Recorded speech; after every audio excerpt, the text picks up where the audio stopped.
Nous sommes mardi 24 juin 2025 et vous êtes sur Télé Tchad. C'est l'heure de votre journal, les titres. Balai diplomatique ce mardi au palais de la présidence, le maréchal Mohamed Idriss Déby Itno a reçu successivement 7 nouveaux ambassadeurs accrédités au Tchad.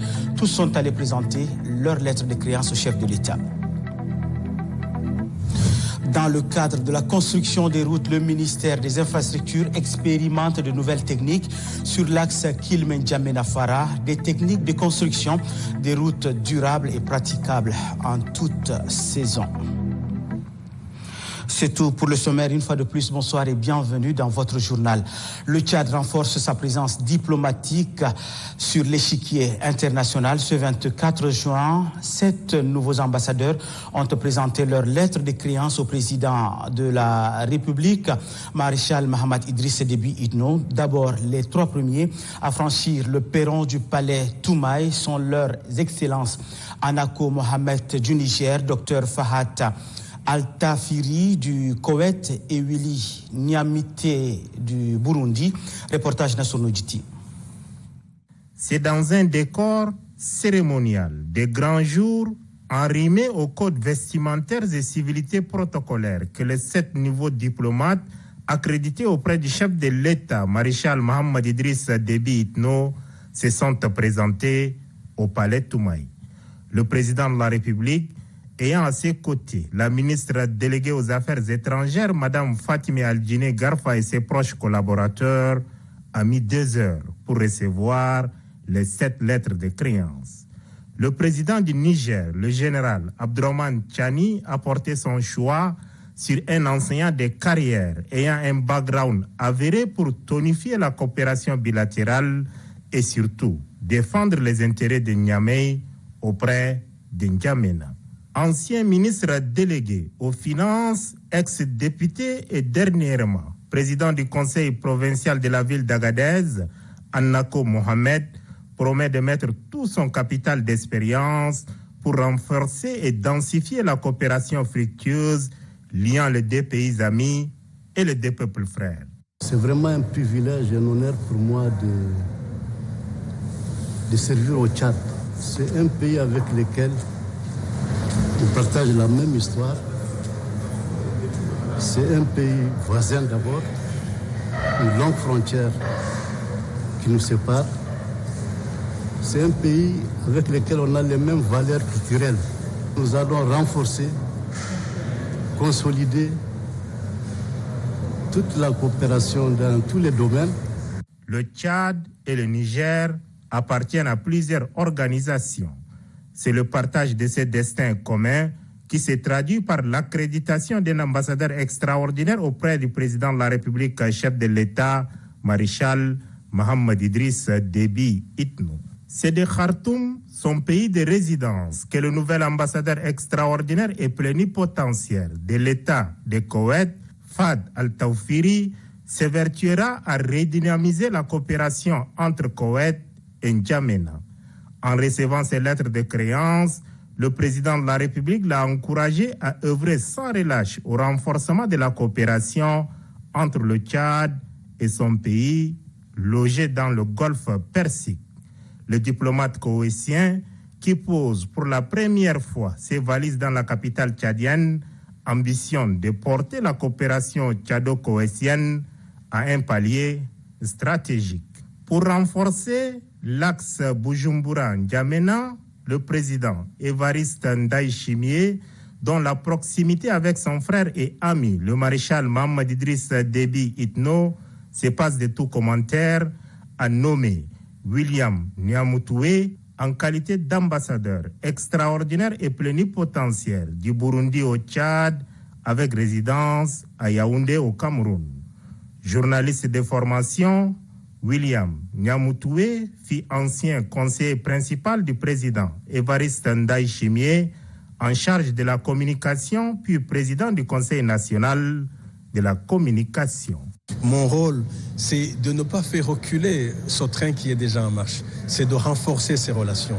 Alors, je vais beaucoup travailler sur la mise en œuvre de la vision des 2 chefs d'État, qui est une vision de renforcer les relations, mais à travers des échanges commerciaux et des relations humaines. Autre chose, c'est que il y a la constitution d'une équipe conjointe qui sera chargée d'analyser et d'identifier les produits et services prioritaires entre le Tchad et le Burundi.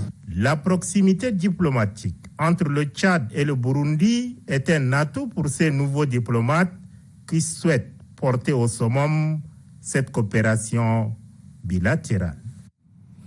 Le président de la République, maréchal Mohamed Idriss Déby Itno, a ensuite reçu les lettres de créance de 4 autres nouveaux ambassadeurs non résidents. Il s'agit de José Luis de Matos Agostino d'Angola, Fulbert Kouassi Gleglode de la Côte d'Ivoire, Antoine Papadopoulos de la Grèce et Patricia Maria Oliveira Lima du Brésil. Retrouvons une fois de plus Nassano Djiti. C'est un diplomate chevronné ayant servi son pays en Espagne et en Côte d'Ivoire que le président angolais João Lourenço a désigné pour défendre les intérêts de son pays auprès de la République du Tchad. José Luis de Matos Agostino rêve d'une seule chose, tirer vers le haut la coopération tchado-angolaise. Avant tout, j'ai des orientations bien précises. C'est le président João Manuel Gonçalves Lourenço de travailler pour faire que tous les contrats qui ont été signés avec le Tchad soient très forts. Même décor, même cérémonie. Au moment où le diplomate angolais prenait congé du président de la République, Fulbert Kouassi, le nouvel ambassadeur extraordinaire et plénipotentiaire de la Côte d'Ivoire au Tchad, faisait le sens inverse. Diplomate de carrière, il a représenté son pays respectivement au Japon, en Suisse, en Autriche et aux Pays-Bas. Au Tchad, Fulbert Kouassi a dans son viseur un objectif phare, rapprocher davantage le pays des éléphants au pays des Toumaï. Mon programme est contenu dans la lettre de cadrage que m'a remise le président ivoirien, son Excellence M. Alassane Ouattara, de tout faire pour donner une impulsion nouvelle aux relations d'amitié et de coopération qui existent si heureusement entre la Côte d'Ivoire et le Tchad. Le nouveau diplomate ivoirien est titulaire d'un PhD en administration. Pour la Grèce, c'est Antoine Papadopoulos qui sera désormais l'ambassadeur extraordinaire et plénipotentiaire de la République hellénique au Tchad, avec résidence à Kinshasa en République démocratique du Congo. Il envisage de jeter les bases d'une coopération fructueuse entre N'Djamena et Athènes. C'est le souhait de la Grèce de faire renforcer les relations ainsi que la coopération, pas seulement bilatérale, mais au sein des instances multilatérales. Il y a beaucoup de domaines, on en parle de ces domaines, reste à voir quelles sont les priorités communes et clarifier ces domaines et puis faire avancer des projets. Diplomate chevronné, Antoine Papadopoulos a été par le passé ambassadeur de son pays en Tunisie, au Portugal, en Ukraine et au Royaume de Belgique. Il totalise à ce jour 25 ans de carrière diplomatique.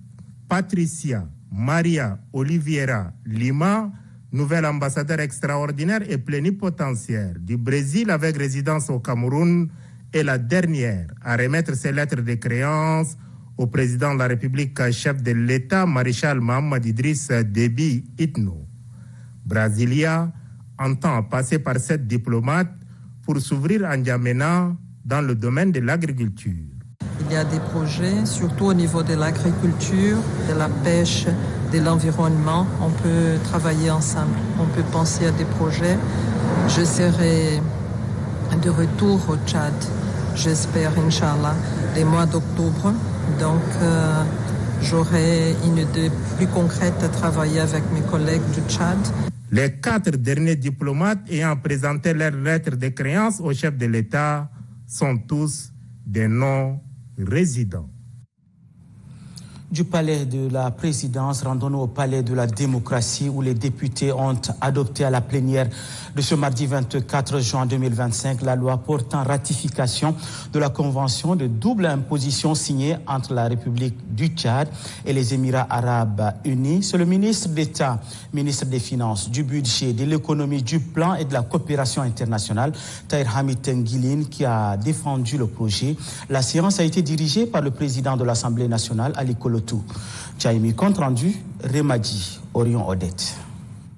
Ce document soumis à l'approbation des élus du peuple vise à renforcer et à redynamiser les relations économiques et fiscales entre la République du Tchad et celle des Émirats arabes unis. Cette démarche s'inscrit dans une volonté partagée de créer un environnement favorable et l'attractivité des investissements directs étrangers, à la fluidité des échanges économiques et financiers et à la consolidation des partenariats. Les députés de la 5e législature ont fait des observations générales sur le document et ont posé des questions d'éclaircissement avant de ratifier le document en question, ce qui réjouit le chef du département des finances. Nous pensons que la convention est au profit du Tchad et permettre la transformation locale de certains nombres de produits qui vont déjà là-bas. Ça permettra de faciliter les investissements émiratis en direction du Tchad et ça va avoir un effet forcément sur le PND et potentiellement, je pense, sur l'exploitation peut-être de l'or, l'installation des usines d'or ou bien de transformation des raffineries, un certain nombre de choses. Ce que nous promouvons. Les députés ont voté à 100% la convention tendant à éviter la double imposition et à prévenir l'évasion fiscale en matière d'impôts sur le revenu. Sachez également que le président de la Commission nationale des droits de l'homme a été reçu par le président de l'Assemblée nationale, Ali Kolotou Tchaïmi. Belgar Larmejak est allé remettre au président de l'Assemblée nationale les 3 rapports produits par la CNDH. Il s'agit du rapport de monitoring sur les droits de l'homme au Tchad, celui sur les élections et le 3e sur les activités de la CNDH pour l'année 2024. Granga Chamirima. Conduite par le président de la Commission nationale des droits de l'homme, CNDH, Belgar Larmejak, et son staff, cette rencontre marque un moment clé pour l'institution avec la présentation officielle de 3 rapports cruciaux au président de l'Assemblée nationale, Ali Kolotou Tchaïmi. Le président de la Commission nationale des droits de l'homme, CNDH, Belgar Larmejak, a saisi l'opportunité pour détailler le travail de monitoring électoral effectué dans 11 provinces du pays. Ce dispositif d'observation mise en place dans le respect des missions légales de la Commission visait à évaluer le respect des droits de l'homme et des libertés fondamentales tout au long du processus électoral. À travers cette démarche, la Commission nationale des droits de l'homme réaffirme son rôle d'observateur impartial et de garant des principes démocratiques. Le premier, c'est le rapport sur le monitoring des violations des droits de l'homme en période électorale, surtout les élections du 6 mai. Ce rapport, nous l'avons travaillé dans les 11 provinces du pays, compte tenu des moyens à notre disposition, et qui retrace tout ce qui est relatif aux violations des droits de l'homme. Le deuxième rapport, c'est sur la surveillance des situations des droits de l'homme en période électorale. Pendant les élections législatives, provinciales et communales du 29 décembre. Nous l'avons fait dans les mêmes conditions. Et comme l'année est finie, on a également le rapport d'activité 2024 que nous avons estimé que c'est très important de vous remettre en attendant de venir. Ça ne serait pas de manière officielle, mais nous allons faire parvenir dans les jours à venir. Les démarches de la Commission nationale des droits de l'homme sont appréciées à leur juste valeur par le président de l'Assemblée nationale, Ali Kolotou Tchaïmi. Tchadien, c'est le moment de faire une union sacrée au nom de la République, au nom de la nation tchadienne, de se respecter, de s'accepter, de se reconnaître que tous ils sont régis par une seule constitution, des mêmes lois, ils ont les mêmes droits et mêmes devoirs. Ils ne trouveront jamais un pays de substitution. Les documents qui portent sur les élections générales et le scrutin présidentiel ont été transmis conformément aux dispositions légales de la 5e République du Tchad. Cette étape précède leur publication officielle et atteste de la volonté de transparence de la CNDH quant à son observation du processus électoral.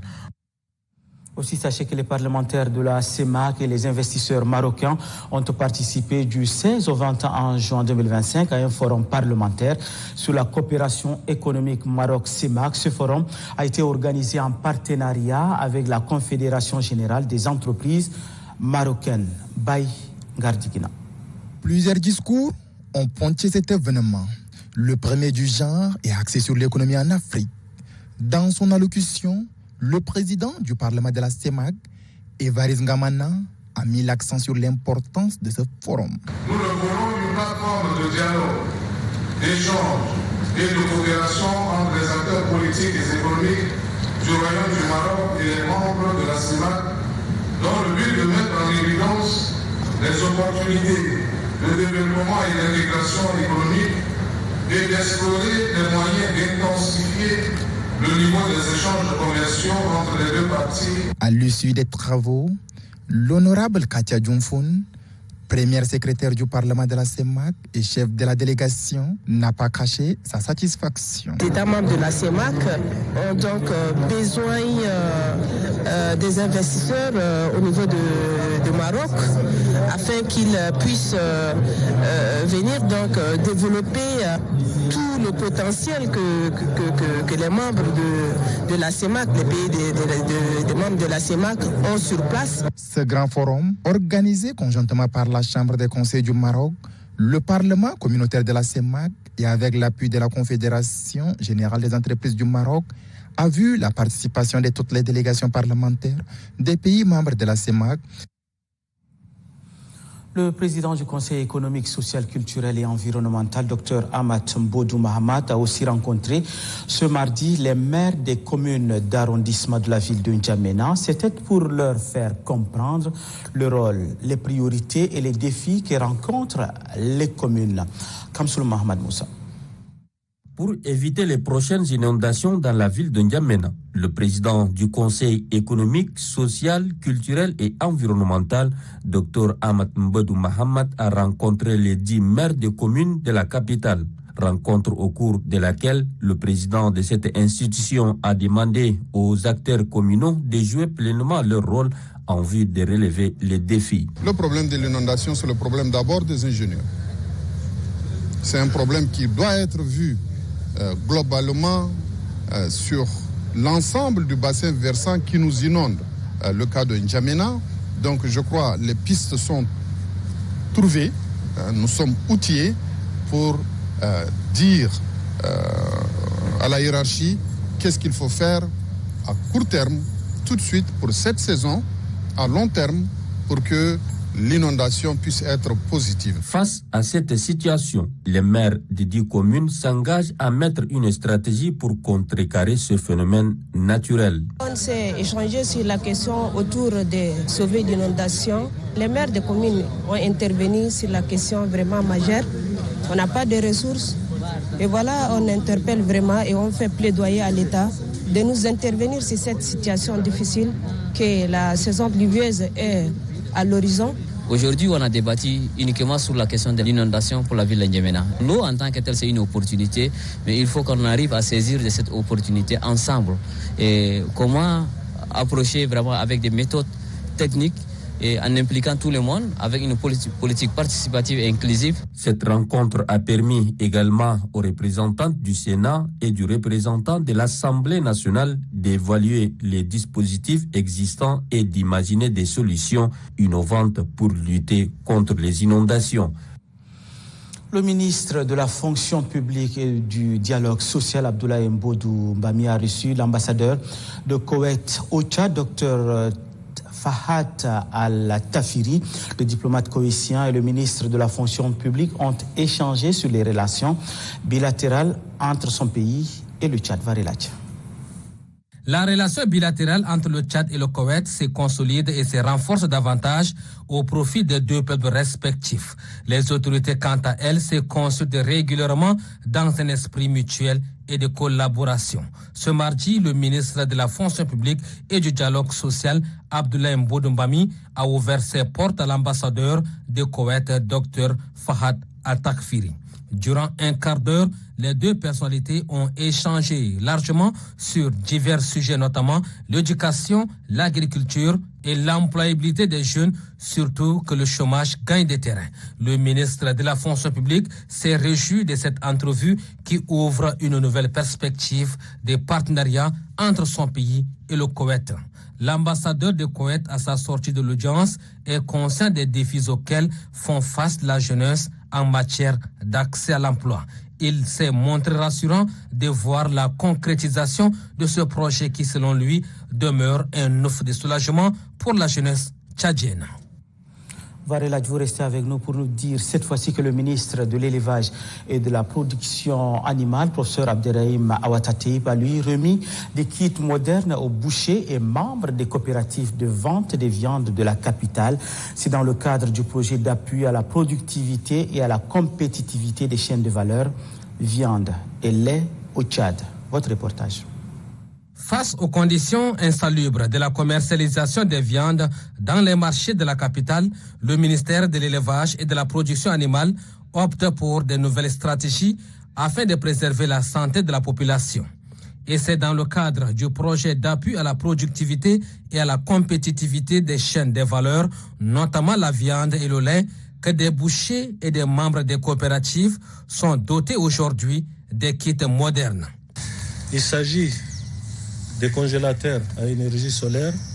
Il s'agit aussi de vitrines réfrigérées pour l'exposition et la conservation de la viande. Il y a des balances de cuisine professionnelles, des scies à hausse manuelles, des pousse-pousse, des hachoirs, des viandes et des bulots en bois pour la préparation et la découpe des viandes. Cette œuvre venant du gouvernement tchadien, avec le soutien financier de la Banque africaine de développement, principal partenaire, illustre bel et bien des liens de coopération. Cette activité entre dans le cadre général de ce projet qui a plusieurs objectifs. Le premier, c'est d'accroître l'exportation de la viande, de créer des opportunités et d'accroître le revenu des acteurs de cette chaîne de valeur lait et viande. Et enfin, de faciliter l'accès aux populations à des denrées alimentaires d'origine animale et salubre. Le ministère de l'Élevage et de la Production animale insiste sur le respect des normes d'hygiène dans les lieux d'abattage et de vente des viandes.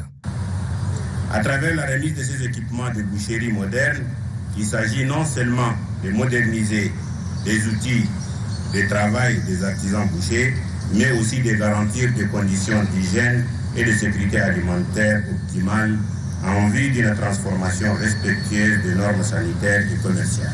Les bénéficiaires se disent reconnaissants envers le gouvernement via le ministère de l'Élevage et la Banque africaine de développement et s'engagent à utiliser ces matériels conformément aux instructions données par la haute hiérarchie. Le Fonds des Nations Unies pour la population a réfectionné et équipé le Centre national des traitements des fistules. Il s'agit des 2 blocs opératoires de la salle de réveil et de la salle d'accouchement. Reportage, Mohamed Suleiman. Les 2 blocs opératoires, la salle de réveil et celle d'accouchement du Centre national de traitement des fistules, viennent d'être réfectionnés. Ces salles sont équipées de nouveaux matériels de travail. Ces équipements sont immédiatement installés dans les salles appropriées pour une meilleure prestation de services. C'est le secrétaire général adjoint du ministère de la Santé publique et de la Prévention, Mohamed Hamid Ahmad, qui a officié la cérémonie de remise des équipements à cette structure hospitalière. Les 2 blocs opératoires ont chacun doté d'un plateau technique. La salle de réveil est équipée de 4 lits et celle d'accouchement est équipée de 3 box, d'une table de réanimation de nouveau-nés, d'une boîte d'accouchement et d'un appareil d'échographie. L'équipement de ces salles est rendu possible grâce au soutien conséquent du Fonds des Nations Unies pour la population. Cette cérémonie est extrêmement importante pour nous parce que d'abord, c'est une cérémonie de remise à niveau et à l'état de cette structure hospitalière qui s'occupe des fistules obstétricales. Mais cela entre aussi, comme vous le savez, dans le cadre de la journée internationale de lutte contre les fistules obstétricales. Pour les autorités sanitaires, cette dotation en matériel technique au profit du Centre national de traitement des fistules s'inscrit en droite ligne de la politique du gouvernement en matière de santé. Donc ces travaux cadrent parfaitement avec le programme quinquennal du maréchal du Tchad, du président de la République, chef de l'État, Ahmad Idriss Déby Itno, qui vise à moderniser le système de santé. Donc c'est l'une de ces préoccupations qui est vraiment aujourd'hui est déjà réalisée. Donc ça permettra aussi de prendre en charge toute la population de N'Djamena. Mohamed Hamid Ahmad informe également que le coût global de ces matériels est estimé à 54 millions de nos francs. On en vient au deuxième titre de ce journal dans le cadre de la construction des routes en terre battue durables, stables et praticables en toute saison. Les responsables du ministère des Infrastructures, du désenclavement et de l'entretien routier et les partenaires techniques de l'entreprise marocaine CIMAF expérimentent donc les techniques du traitement du sol au lien hydraulique routier sur l'axe Kilmé-N'Djamena-Fara. On en sait plus avec Karnouba Théophile. Rendre les réseaux routiers, particulièrement les routes non bitumées, performantes, stables, durables et praticables en toute saison pour faciliter le transport sur l'ensemble du territoire afin de booster l'économie nationale. C'est la volonté des autorités en charge des infrastructures, du désenclavement et de l'entretien routier. Une volonté qui se traduit à travers ce partenariat avec les experts de l'entreprise marocaine CIMAF qui apportent leur expérience aux ingénieurs tchadiens à travers l'expérimentation de la technique du traitement des sols au lien hydraulique routier sur l'axe Kilmé-N'Djamena-Fara. Nous sommes ici aujourd'hui pour pouvoir tester des produits qui sont fabriqués localement par CIMAF et bien évidemment pour valoriser en quelque sorte les matériaux locaux et les réutiliser, les stabiliser pour avoir une route beaucoup plus durable et une route qui va servir en quelque sorte à l'économie nationale du Tchad. Cette expérience pratique qui se fait en collaboration avec les ingénieurs du laboratoire de l'École nationale supérieure des travaux publics fait suite à la formation théorique. On a fait cette formulation à plusieurs étapes. D'abord, et puis la dernière qui nous a conduit aujourd'hui ici. Pour le directeur technique de l'agence d'entretien routier, la technique du traitement des sols au lien hydraulique routier, qui a fait ses preuves dans 3 pays du continent, va donner une autre image du réseau routier tchadien. D'après les experts, semble-t-il que ce produit peut nous augmenter un délai et ça nous permet d'économiser aussi en temps du coût d'entretien. Après le compactage, le sol au lien hydraulique routier expérimental sera ouvert à la circulation et les experts reviendront une semaine plus tard pour évaluer sa durabilité.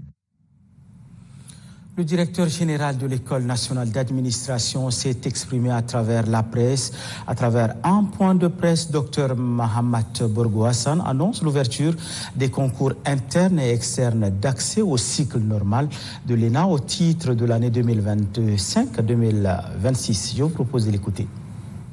Pour ce qui est des conditions de candidature, pour les candidats internes, le concours est ouvert aux fonctionnaires classés au minimum à la catégorie B, deuxième classe ou équivalent, et ayant au moins 5 années d'ancienneté dans cette catégorie. Ils doivent être âgés de 50 ans ou plus. Je vois que cette formulation porte beaucoup de confusion. Je tiens donc à préciser que cela signifie tout simplement que les candidats ne doivent pas avoir dépassé 50 ans à la date de dépôt des dossiers de candidature. Pour les candidatures externes, le concours est ouvert aux titulaires d'au moins d'une licence ou d'un diplôme équivalent, âgés de 40 ans ou plus. Quant au centre de concours, je vous informe qu'en plus du centre d'N'Djamena, les épreuves écrites se dérouleront aussi dans les provinces suivantes, à Béché, Bongor, Faya, Mao, Mongo, Mundu et Saar. Les filières et les carrières proposées. Pour ce qui est des filières, il faut noter que 15 filières regroupées en 4 carrières sont ouvertes. Quant aux candidats étrangers, peuvent être admis au cycle normal dans des conditions prévues par les accords signés entre le gouvernement de la République du Tchad et organismes étrangers intéressés conformément au texte régissant l'ENA. Un tour dans nos provinces en déplacement dans le département du Bahr El Ghazal Nord. Le délégué général du gouvernement auprès du Bahr El Ghazal, Abdelaziz Tianglang Tokama, a au cours d'une rencontre sensibilisé les responsables des forces de défense et de sécurité et les autorités traditionnelles sur le vivre ensemble. Ali Adoum Issa. À l'entrée de la ville de Salal, le délégué général du gouvernement auprès de la province du Bahr El Ghazal, Abdelaziz Tianglang Tokama, est accueilli avec tous les honneurs. Face aux autorités administratives, civiles et militaires, ainsi que les chefs traditionnels de Salal, le délégué général du gouvernement auprès de la province du Bahr El Ghazal, Abdelaziz Tianglang Tokama, a axé son message sur plusieurs aspects, notamment la sécurité des personnes et de leurs biens, l'instauration de l'autorité de l'État, la lutte contre la migration massive des jeunes vers les zones d'orpaillage et la protection de l'environnement. Abdelaziz Tianglang Tokama n'a pas perdu de vue la question de l'éducation des enfants et la cohabitation pacifique entre les communautés. Je voudrais, par cette occasion, vous dire que les grands projets politiques du chef de l'État, c'est également l'éducation. La place des enfants est à l'école. Le message que nous pouvons vous laisser, c'est que le département de Bahr El Ghazal Nord, qu'à l'avenir, dans 5 ans, dans 10 ans, il faudrait que les Tchadiens qui viennent de Faya, de Kiabé, de Gozveda, soient également nombreux ici pour développer le département de Bahr El Ghazal Nord. Signalons que le délégué général du gouvernement auprès de la province du Bahr El Ghazal est accompagné dans son déplacement par les présidents du conseil provincial, les responsables des forces de défense et de sécurité, ainsi que quelques délégués provinciaux. Suite aux événements malheureux survenus à Molou dans le Wadaï, une délégation des députés de la province est au chevet des familles endeuillées. Reportage d'Ido Mohamed Barka. Aussitôt arrivée, la délégation des députés de la province de Wadaï a eu une séance de travail avec les responsables à divers niveaux de la place. C'était en présence du secrétaire général de la province de Wadaï, Bakary Sen Didigui. Le mobile du déplacement des 11 députés de différents partis politiques de la province de Wadaï vise à s'enquérir des réalités sur le terrain après l'incident douloureux survenu le 10 et 14 juin dernier dans le canton Malou, département d'Assonga. Plantant le décor, le chef de la délégation, le doyen Mohamed Saleh Ahmad Khayar, a dans un premier temps déploré l'incident du village d'Or-Oto qui a coûté la vie de plusieurs citoyens tchadiens et plusieurs autres blessés. Quelques membres de la délégation se sont relayés pour saluer les efforts des autorités locales ayant permis de calmer la situation sur le terrain. Avant de les exhorter de continuer davantage pour le bien-être de la société, le secrétaire général de la province de Wadaï, Bakary Sen Didigui, a remercié la mission pour le déplacement effectué et d'ajouter que cette mission va réconforter les autorités locales sur le terrain pour résoudre définitivement ce différend, a-t-il martelé. Signalons que la mission se rendra sur le lieu du drame afin d'apporter sa contribution en matière de la recherche de la paix, le vivre ensemble et le calme dans le canton Molou. À l'initiative du délégué général du gouvernement auprès de la province du Mandoul, Ahmad Abdallah Fadoul, un appel à la paix a été lancé. Tous les chefs traditionnels ont été conviés à cette occasion, nous dit Touroum Toubey Timothée. La province du Mandoul, un territoire riche en diversité culturelle, est le théâtre de cette initiative qui vise le renforcement de la paix et de l'unité. Lors de cette rencontre solennelle, le délégué général du gouvernement auprès de la province du Mandoul, Ahmad Abdallah Fadoul, a rappelé aux chefs traditionnels leur rôle crucial dans la consolidation de la paix et de l'autorité de l'État. Dans un discours empreint de sincérité, Ahmad Abdallah Fadoul a souligné que la paix est la fondation sur laquelle le développement repose. Il rappelle que les chefs traditionnels sont les gardiens de nos valeurs et de notre cohésion sociale avant de les appeler à respecter et à faire respecter l'autorité de l'État afin que le Mandoul soit une province exemplaire en stabilité. Ce message de rassemblement et de responsabilité est accueilli avec enthousiasme par les chefs traditionnels face aux défis persistants. La paix, souligne-t-il, n'est pas seulement l'affaire des autorités, mais une responsabilité collective. Dans la Tandjilé, le délégué général du gouvernement auprès de la province, Ado Mustafa Brahimi, a réceptionné le matériel pour la banque de sang et la conservation des produits pharmaceutiques, un don de l'UNFPA et de l'UNICEF à la délégation provinciale de la santé publique. Éric Guédi.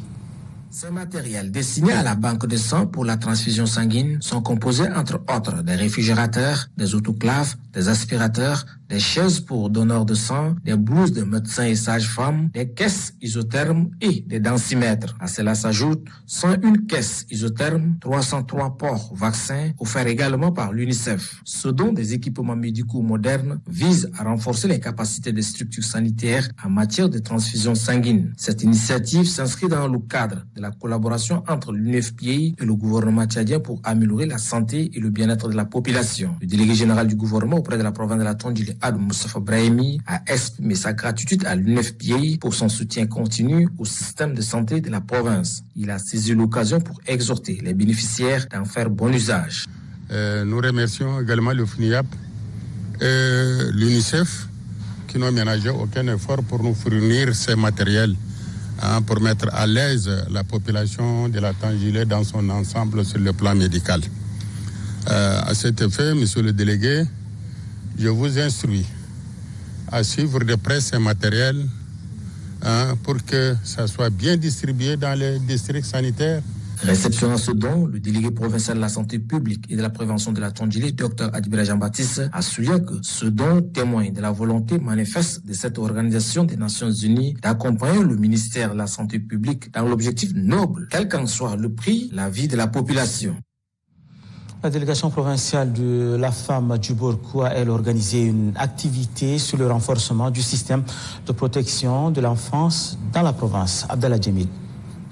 Présidé par le préfet du département du Borkou, Douba Ngobna Nathan, et organisé par la délégation provinciale de la femme et de la petite enfance avec l'appui de l'UNICEF. L'objectif principal de cette cérémonie vise à mener une large sensibilisation sur la protection des enfants dans toute la province du Borkou. Ahmad Bandaï, délégué provincial de la femme et de la petite enfance du Borkou, dans son intervention a précisé la vulnérabilité et l'exploitation des enfants de nos jours exposés à toute forme d'abus sollicitent une attention particulière de leur protection efficiente par les acteurs locaux à différents niveaux. Officiant la cérémonie, le préfet du département de Borkou, Rundouba Ngobna Nathan, salue cette initiative qui contribue à soutenir les enfants en situation désespérée, puis exhorte les leaders d'opinion à s'impliquer résolument pour la réussite de cette phase de sensibilisation en dénonçant toute forme de violence auprès des comités de protection des enfants mis sur pied sur l'ensemble de la province. La cérémonie a pris fin par la remise de kits de vêtements au profit de quelques enfants vulnérables.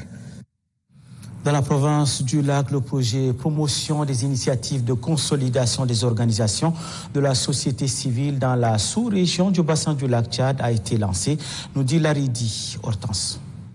Depuis plusieurs années, la région du lac Tchad, notamment la province du lac, fait face à une crise humanitaire due à la prolifération de l'extrémisme violent, en particulier le Boko Haram qui a déstabilisé la sécurité, aggravé l'insécurité alimentaire et retarde le développement socio-économique. C'est ainsi que le gouvernement tchadien et ses partenaires œuvrent sans relâche pour améliorer les conditions de vie des personnes affectées par cette crise. Dans leur présentation, le chargé de programme est le point focal de AHDSS. Ce projet vise à renforcer la synergie et la résilience des organisations de la société civile, mais aussi combattre toute forme de l'extrémisme violent dans la région du lac, offrir les opportunités économiques aux jeunes à risque. Le secrétaire général du département de Kaya, Ali Abdraman Bodou, remercie le programme des Nations Unies pour le développement et son bailleur de fonds, consolidation de la paix en faveur de la population. Pour lui, ce projet est à la fois une opportunité et un défi que nous devons relever ensemble. Après la présentation du projet, les participants ont posé des questions dont les retombées au profit de la population affectée par les multiples crises. Le secrétaire général de la province de l'Enedi Ouest, Abel Nanga Saladjako, a présidé à Fada les travaux de la 6e session du Conseil de gouvernance de la réserve naturelle et culturelle de la province. Oumar Tidjani Mahamat. La salle de réunion de la délégation générale du gouvernement a abrité la cérémonie d'ouverture des travaux de la 6e session du Conseil de gouvernance de la réserve naturelle et culturelle de l'INEDI RNC. C'est le secrétaire général de la province de l'INEDI Ouest, Abel Nakasala Diako, représentant le délégué général du gouvernement, qui a présidé cette cérémonie en présence du délégué général du gouvernement auprès de la province de l'INEDI Est, général Mamad Taouchoimi, les députés, les directeurs techniques des ministères, les responsables militaires, civils, les chefs traditionnels et les organisations des associations de l'INEDI Est et de l'INEDI Ouest. Le secrétaire général de la province, Abel Nakasala Diako, invite les différents acteurs à des échanges constructifs. C'est ensemble que nous pourrons relever les défis de la conservation, du développement dans un esprit de dialogue, de confiance et de respect mutuel. Je vous invite donc à des échanges constructifs centrés sur l'essentiel. Vos contributions seront donc précieuses pour faire progresser notre action collective. À travers la projection, le responsable de la RNC présente la revue des activités de l'année précédente et la gestion de la réserve aux acteurs locaux de l'INEDI. Le programme Sahara Conservation sensibilise sur la conservation des vautours à la faveur d'un atelier. On en parle avec Almouna Abdoulaye. La préservation de la biodiversité est l'une des préoccupations majeures de nos jours. Et la formation sur la conservation des vautours apparaît comme un levier fondamental pour renforcer les stratégies de conservation de ces oiseaux. Cette formation soutenue par le programme Sahara est financée par le ministère de l'Environnement, de la Pêche et du Développement durable avec l'appui de la Banque mondiale, vise à sensibiliser et à former les acteurs clés en matière de conservation. Une occasion d'amorcer un peu une prise de conscience et de s'accorder sur la nécessité justement d'accentuer la collecte de données à l'échelle nationale de manière à pouvoir mettre en œuvre des mesures de conservation efficaces, idéalement sur l'ensemble du territoire pour qu'on puisse avoir des résultats concrets pour ces espèces. Le directeur de la faune et des arts protégés, Bemadim Gagoto Etienne, a souligné que les vautours, souvent mal compris et injustement décriés, jouent un rôle important dans l'écosystème. Une grande première dans notre pays, le Tchad. Il n'y a pas eu d'études sur les vautours. Et pourtant, les vautours jouent un rôle écologique très important dans l'assainissement des écosystèmes. Donc, l'importance, c'est de savoir conserver ces vautours. Faire en sorte qu'il n'y ait pas de menaces. Il est nécessaire de susciter une prise de conscience collective à travers cette formation sur l'importance de protéger ces espèces menacées. Et puis, nécrologie décédée le 19 juin dernier au Royaume du Maroc. La représentante du président de la République auprès de l'Organisation internationale de la francophonie, Amo Aziza Barout, a été inhumée ce mardi au cimetière de Lamadji. Reportage Al-Habib Mamanour. Au domicile familial, une prière des morts a été dite pour le repos éternel de l'âme de feu Amo Aziza Barout, ambassadrice dignitaire et représentante permanente du président de la République auprès de l'Organisation internationale de la francophonie, et ce, conformément à la tradition de l'islam. Les fidèles ont levé les mains au ciel afin que l'Éternel réserve à la défunte une demeure au paradis et l'éloigner de tout châtiment de la tombe. Fini la prière, le cortège funèbre prend la direction du cimetière de Lamadji. L'instant est chargé d'émotions, de tristesse et de compassion à l'inhumation. Grand commis de l'État, Amo Aziza Barout est décédé le 19 juin 2025 au Royaume du Maroc des suites de maladies. À la place mortuaire, c'est une grande mobilisation. Parents, anciens collègues, amis et connaissances de la défunte sont consternés. Une mobilisation qui dénote de l'affection de ces différentes personnes à l'égard de l'illustre disparu. Feu Amo Aziza Barout a marqué l'histoire du pays dès son vivant, tant par ses qualités humaines que par les multiples fonctions qu'elle a occupées. Ce sont autant de qualités relevées par les uns et les autres venus présenter leurs condoléances à la famille biologique de la regrettée. Aziza, il faut d'abord sur le plan personnel, moi je la considère comme une sœur. On se connaissait Aziza quand j'étais à Brazzaville, elle était à Brazzaville. Ensuite, dans le gouvernement, on assurait les fonctions au gouvernement. C'est-à-dire, elle était à la santé, elle était également au plan et tout ça. Et J'ai vu qu'Aziza, c'est une dame très battante. Aziza, c'est une femme de principe, c'est une femme qui défend des valeurs et c'est une femme qu'elle aime toujours la droiture. Aziza Barout, je retiens d'elle une grande sœur, parce que moi et elle, on est des cousins germains. Une grande sœur exemplaire. Née le 4 août 1965 à N'Djamena, la défunte est détentrice d'une maîtrise en économie appliquée obtenue à l'université Paris-Dauphine. Grand commis de l'État, Amou Aziza Barout assuma d'importantes fonctions, entre autres député à l'Assemblée nationale, ministre de l'économie, de la planification du développement, ministre de la santé publique et de la solidarité nationale, conseillère à la présidence de la République. Elle fut également ambassadrice du Tchad auprès de l'Union européenne, du Royaume-Uni et des pays de Benelux, représentante permanente du Tchad auprès des Nations Unies et représentante permanente du président de la République auprès de l'Organisation internationale de la francophonie, son dernier poste. Amou Aziza Barout repose en paix. Sur ces, mesdames et messieurs, se referme cette édition. Merci à vous de l'avoir suivi.